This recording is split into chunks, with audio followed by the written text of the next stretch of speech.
All right, welcome back everybody. We're here with Jakub and we're talking about sustainable finance and ESG disclosures and all the many intricacies that are involved in this very complicated process. And so, Jakub, you've talked about a lot of important things, and one of the things that I want to kind of hone in on for a moment is you mentioned that when you're creating reports, when you're researching, when we're developing these indices and all the different stuff that we've talked about from this kind of ESG and sustainable finance perspective, it's largely based on public information that you and your company are then able to kind of assimilate and provide for the public and potential investors. All right, so there's the underlying premise then is that there is publicly available information so that these types of research reports and indices and stuff can be created. And I know that this is actually one of the kind of core areas, not only now, but going forward for ESG and sustainable finance in terms of what type of information are companies going to be required to disclose? What types of information or pieces of information are going to be disclosed voluntarily through maybe market or industry standards, et cetera. And broadly speaking, how different jurisdictions around the world are kind of framing this or approaching this. Of course, you have more of a market-driven solution in the US currently. You've got more of a regulatory approach in, say, the EU and other places. And then here in Hong Kong, we're a bit of a hybrid. It's always kind of like wait and see, what the prevalent standard is, and then we'll kind of move forward and stuff. So I'm just curious if you can kind of break that down for our learners and really think about like the whys of disclosure and then what that's going to mean going forward. Mm-hmm. Yeah. So I would maybe try to again, make some sense into all of these, kind of regulatory frameworks that we see emerging. As you said, some of them are more voluntary kind of market standards, industry standards. Some of them are really hard regulation, that the companies need to follow, and it's mandatory. So the way I think about it is we can maybe classify these into three categories, all of these regulatory or reporting efforts, and all of them, of course, interact with one another and should make for a more transparent and easier to navigate market in the end, right? So. The first category, I would say, is the different taxonomies that are emerging. You already mentioned that Europe is quite advanced when it comes to regulation of this space. So there is the EU taxonomy. We also have a similar thing in China. Is the China Green Bond Catalog. We have one now in Hong Kong, which, as Hong Kong likes to do, tries to connect these two. Be somewhere in between as a connector to China. We have a taxonomy in Singapore, and what does this mean, right? So all of these taxonomies, they attempt to classify, different activities, or it can be investments into different projects.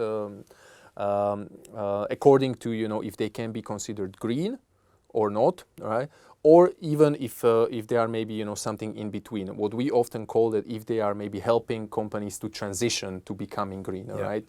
So these activities would not be fully green, but they are moving a company slightly more towards that area, and the whole point there is of course, I would say to help different market participants to navigate this, right? Because if there is, let's say, absolutely no regulation, and now I'm not talking just these mandatory standards, but even if there is no guidance, such as these taxonomies, of course, a company could just decide to present itself as super green, right? Yeah. Like we are the next solution for the net zero future, right? And of course, that can be misleading to any consumer of this information, whether it's an investor, whether it's a customer of such company or not, right? But if we have these at least basic guidelines or like railing around it, so you would know that okay, this activity is classified as green or at least transition, yeah, rather than completely not green, that can reassure you to maybe stay involved with the company, right?